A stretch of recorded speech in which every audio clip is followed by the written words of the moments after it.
দেখো বন্ধুরা, আজকে কি তৈরি করছি। আজকে তৈরি করব বেগুন পোড়া রুটি, সেটা আমি তোমাদেরকে দেখাবো। আর দেখো, এই শীতের সময় তো খেতে ভীষণ ভীষণ ভালো লাগে, তাই আজকে মনে হলো এটাই তৈরি করি। তোমাদের দাদাভাইও খেতে চেয়েছে, তাই তৈরি করছি বেগুন পোড়া রুটি। ঠিক আছে বন্ধুরা, তাহলে কি দেখো। আর আমি তো প্রত্যেকটা ভিডিওতে বলেই থাকি সাজুগুজু করে আমি ভিডিও দিতে পারবো না। হ্যাঁ, কাজ করতে হয়, আর কাজ করতে গেলে সাজুগুজু করে দেওয়াও যায় না, তাই না বন্ধুরা? তাহলে দেখো বেগুন পোড়া রুটিটা আমি কিভাবে তৈরি করছি। দেখো বন্ধুরা, আজকে বিউটি বডি কি তৈরি করছে দেখো, দেখতে থাকো।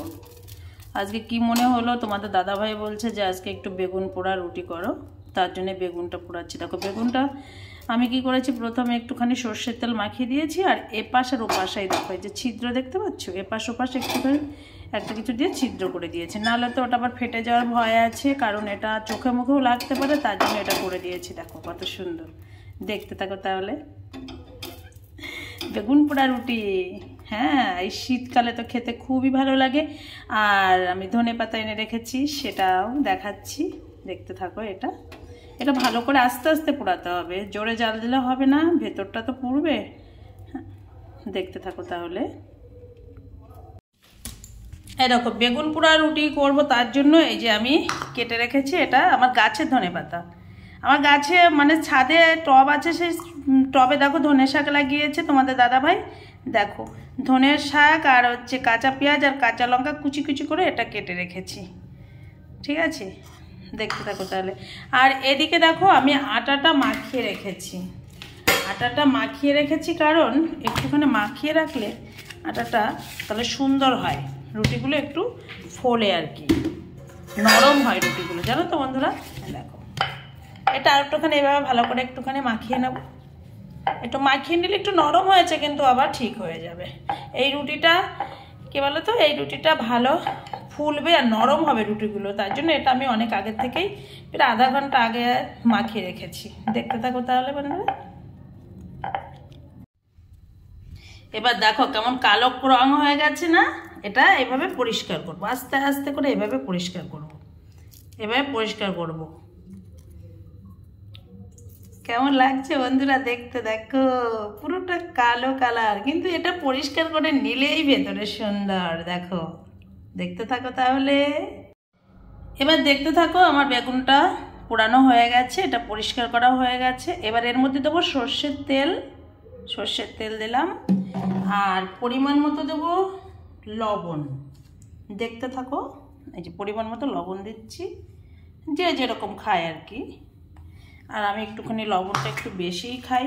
আর এর মধ্যে দেবো এই যে ধনে শাক, ধনে শাক আর কাঁচা পেঁয়াজ আর কাঁচা লঙ্কা আমি আগে থেকেই কেটে রেখেছিলাম, কুচিয়ে রেখেছিলাম আর কি। দেখতে থাকো তাহলে। এটা আবার এটা ভালো করে মাখাবো। দেখো কত সুন্দর লাগছে বন্ধুরা, দেখো। এবার এটা সুন্দর করে মাখাবো। সুন্দর মাখানোর পরে একটা সুন্দর একটা গন্ধ এসছে। গন্ধটা তো তোমাদের বলতে পারবো না, তোমরা গেস করে নাও কেমন গন্ধ বা সেন্ট। দেখো মাখানো হয়ে গেছে, দেখতে থাকো তাহলে।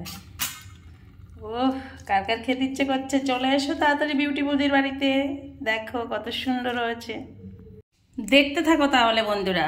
এই দেখো রুটিগুলো আমার বেলা হয়ে গেছে, এই যে এটা বেলেছি, এটা পাথরের, এর উপরে করেছি রুটিগুলো বেলেছি আর কি। এই দেখো গুনে গুনে 5টা রুটি করেছি, তোমাদের দাদাভাই খাবে 3টে আর আমি খাবো 2টো।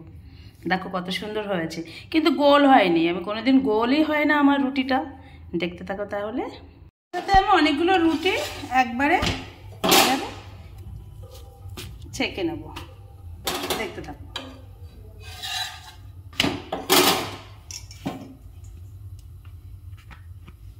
একটার পর একটা দেবো। আর আমার মতো কারা এরকম করো আমাকে একটুখানি কমেন্ট করে জানাও। দেখতে থাকো। এই যে এক একটা করে ছেঁকে নিচ্ছি, দেখো বালিশের মতো ফুলছে, দেখেছো?